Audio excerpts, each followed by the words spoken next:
If you get your hand sanitizer, you wash your hands and so forth. Hand sanitizer is actually contraband in a prison because of its high alcohol content. There's actually data that people, try and extract the alcohol or just drink the straight stuff to begin with. So the inmates don't have access to hand sanitizer, and so you have to go into the bathroom or go into the facility and find. And physically wash your hands, which is one way of dealing with it. But the ease of decontaminating yourself, so to speak, with hand sanitizer doesn't exist for inmates like it does in virtually every other realm.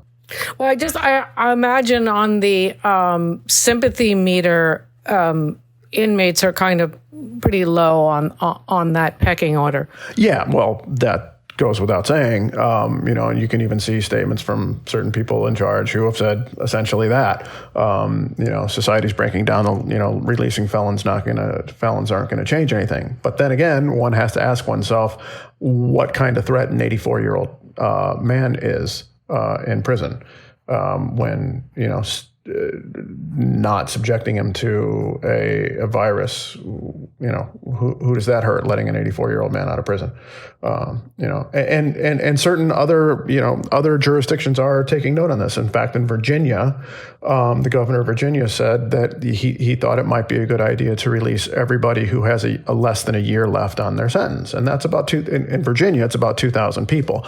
I don't know what the data is in Florida on how many that would be, but that's not an unreasonable. It's not an unreasonable point of view to have to release everybody who's got less than 12 months left.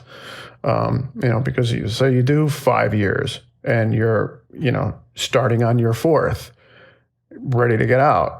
And you happen to be at Blackwater Correctional Institution, and you go from 4 to 33 cases. Boom! Now you got it, and your 5-year sentence turns into something far more severe. Right. Anything you'd like to add in closing?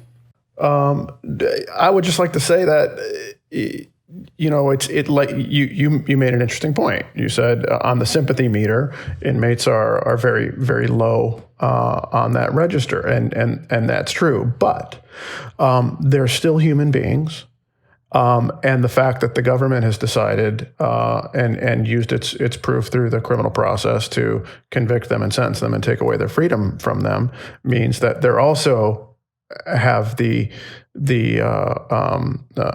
are now become their stewards. And when you do that, I think you're obligated to care for them in a humane way.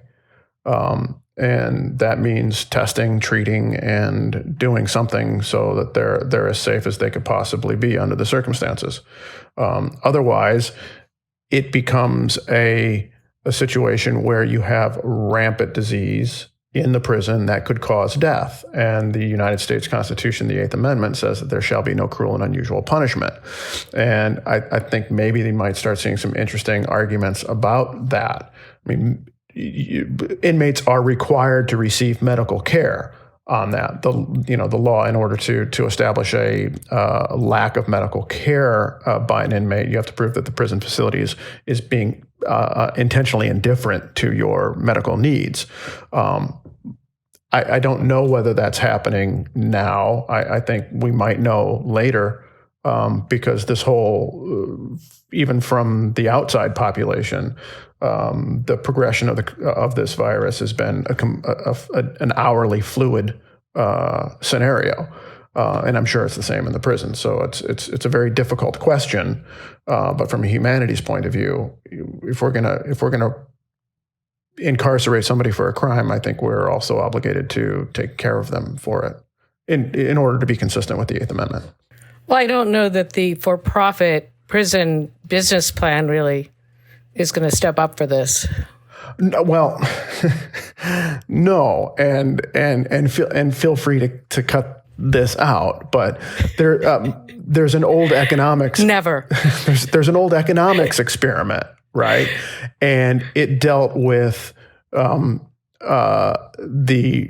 British, the United Kingdom sending inmates to Australia way back when.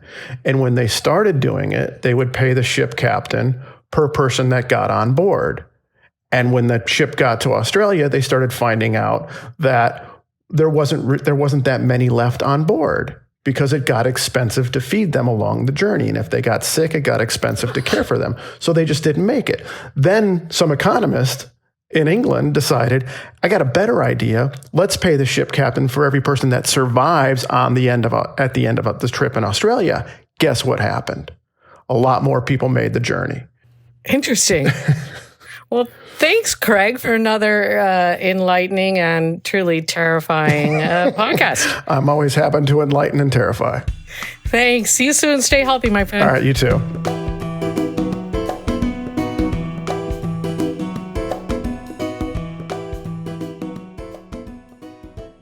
Thanks for joining us at The Explainer.